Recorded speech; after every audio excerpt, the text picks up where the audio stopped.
राम राम राम राम राम राम राम राम राम नारायण नारायण।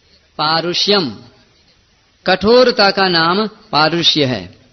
यह कई प्रकार का होता है, जैसे शरीर से अकड़ कर चलना, टेढ़े चलना, यह शारीरिक पारुष्य है।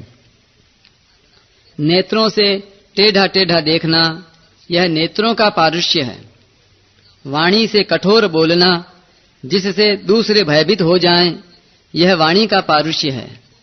दूसरों पर आफत, संकट, दुख आने पर भी उनकी सहायता न करके राजी होना आदि जो कठोर भाव होते हैं, यह हृदय का पारुष्य है। जो शरीर और प्राणों के साथ एक हो गए हैं, ऐसे मनुष्यों को यदि दूसरों की क्रिया वाणी बुरी लगती है, तो उसके बदले में वे उनको कठोर वचन सुनाते हैं, दुख देते हैं और स्वयं राजी होकर कहते हैं कि आपने देखा कि नहीं, मैंने उसके साथ ऐसा कड़ा व्यवहार किया कि उसके दांत खट्टे कर दिए, अब वह मेरे साथ बोल सकता है क्या? यह सब व्यवहार का पारुष्य है। स्वार्थ बुद्धि की अधिकता रहने के कारण मनुष्य अपना मतलब सिद्ध करने के लिए अपनी क्रियाओं से दूसरों को कष्ट होगा, उन पर कोई आफत आएगी, इन बातों पर विचार ही नहीं करता। हृदय में कठोर भाव होने से वह केवल अपना मतलब देखता है और उसके मन, वाणी, शरीर, बर्ताव आदि सब जगह कठोरता रहती है। स्वार्थ भाव की बहुत ज्यादा वृत्ति बढ़ती है तो वह हिंसा आदि भी कर बैठता है, जिससे उसके स्वभाव में स्वाभाविक ही क्रूरता आ जाती है। क्रूरता आने पर हृदय में सौम्यता बिल्कुल नहीं रहती। सौम्यता न रहने से उसके बर्ताव में, लेन देन में स्वाभाविक ही कठोरता रहती है। इसलिए वह केवल दूसरों से रुपए ऐंठने, दूसरों को दुख देने आदि में लगा रहता है। इनके परिणाम में मुझे सुख होगा या दुख, इसका वह विचार ही नहीं कर सकता। अज्ञानम, यहाँ अज्ञान नाम अविवेक का है। अविवेकी पुरुषों को सत असत, सार असार, कर्तव्य अकर्तव्य आदि का बोध नहीं होता, कारण कि उनकी दृष्टि नाशवान पदार्थों के भोग और संग्रह पर ही लगी रहती है। इसलिए परिणाम पर दृष्टि न रहने से वे यह सोच ही नहीं सकते कि ये नाशवान पदार्थ कब तक हमारे साथ रहेंगे और हम कब तक इनके साथ रहेंगे। पशुओं की तरह केवल प्राण पोषण में ही लगे रहने के कारण वे क्या कर्तव्य है और क्या अकर्तव्य है, इन बातों को नहीं जान सकते और न जानना ही चाहते हैं। वे तात्कालिक संयोगजन्य सुख को ही सुख मानते हैं और शरीर तथा इंद्रियों के प्रतिकूल संयोग को ही दुख मानते हैं। इसलिए वे उद्योग तो सुख के लिए ही करते हैं, पर परिणाम में उनको पहले से भी अधिक दुख मिलता है।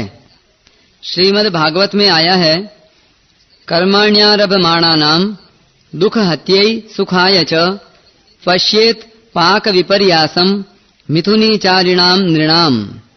राजन, स्त्री पुरुष संबंध आदि बंधनों से बंधे हुए पुरुष तो सुख की प्राप्ति और दुख की निवृत्ति के लिए कर्म करते रहते हैं, परंतु जो पुरुष माया से तरना चाहता है, उसको विचार करना चाहिए कि उसके कर्मों का फल किस प्रकार उल्टा होता जाता है।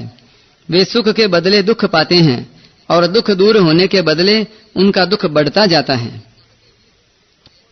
फिर भी उनको चेत नहीं होता कि इसका हमारे लिए नतीजा क्या होगा। वे तो मान बढ़ाई, सुख आराम, धन संपत्ति आदि के प्रलोभन में आकर न करने लायक काम भी करने लग जाते हैं, जिनका नतीजा उनके लिए तथा दुनिया के लिए भी बड़ा अहितकारक होता है। अभिजातस्य पार्थ संपदमासुरीम। हे पार्थ, ये सब आसुरी संपत्ति को प्राप्त हुए मनुष्यों के लक्षण हैं। यहाँ आसुरी शब्द में देवताओं का विरोधवाचक नए समास नहीं है। प्रत्युत असुषु प्राणीषु रमन्ते इति असुराः के अनुसार जो मनुष्य केवल इंद्रियों और प्राणों का पोषण करने में ही लगे हुए हैं, अर्थात जो केवल संयोगजन्य सुख में ही आसक्त हैं, उन मनुष्यों का वाचक यहाँ असुर शब्द है।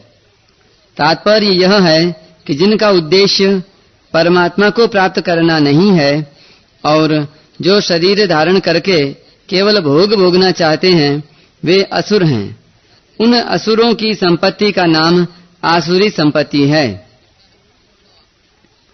मरण धर्मा शरीर के साथ एकता मानकर मैं कभी मरूं नहीं, सदा जीता रहूं और सुख भोगता रहूं, ऐसी इच्छा वाले मनुष्य के अंतःकरण में ये लक्षण होते हैं। 18वें अध्याय के 40वें श्लोक में भगवान ने कहा है कि कोई भी साधारण प्राणी प्रकृति के गुणों के संबंध से सर्वथा रहित नहीं है।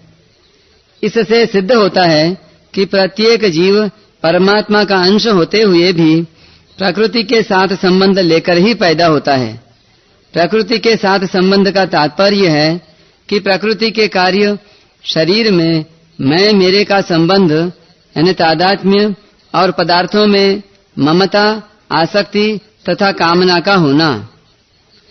शरीर में मैं मेरे का संबंध ही आसुरी संपत्ति का मूलभूत लक्षण है, जिसका प्रकृति के साथ मुख्यता से संबंध है। उसी के लिए यहाँ कहा गया है कि वह आसुरी संपत्ति को प्राप्त हुआ है।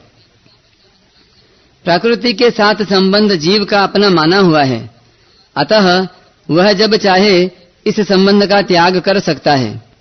कारण कि जीव आत्मा चेतन तथा निर्विकार है और प्रकृति जड़ तथा प्रतिक्षण परिवर्तनशील है। इसलिए चेतन का जड़ से संबंध वास्तव में है नहीं, केवल मान रखा है। इस संबंध को छोड़ते ही आसुरी संपत्ति सर्वथा मिट जाती है। इस प्रकार मनुष्य में आसुरी संपत्ति को मिटाने की पूरी योग्यता है। तात्पर्य है कि आसुरी संपत्ति को प्राप्त होते हुए भी वह प्रकृति से अपना सर्वथा संबंध विच्छेद करके आसुरी संपत्ति को मिटा सकता है। प्राणों में मनुष्य का ज्यों-ज्यों मोह होता जाता है, त्यों ही त्यों आसुरी संपत्ति अधिक बढ़ती जाती है। आसुरी संपत्ति के अत्यधिक बढ़ने पर मनुष्य अपने प्राणों को रखने के लिए और सुख भोगने के लिए दूसरों का नुकसान भी कर देता है। इतना ही नहीं, दूसरों की हत्या कर देने में भी वह नहीं हिचकता। मनुष्य जब अस्थायी को स्थायी मान लेता है, तब आसुरी संपत्ति के दुर्गुण दुराचारों के समूह उसमें आ जाते हैं।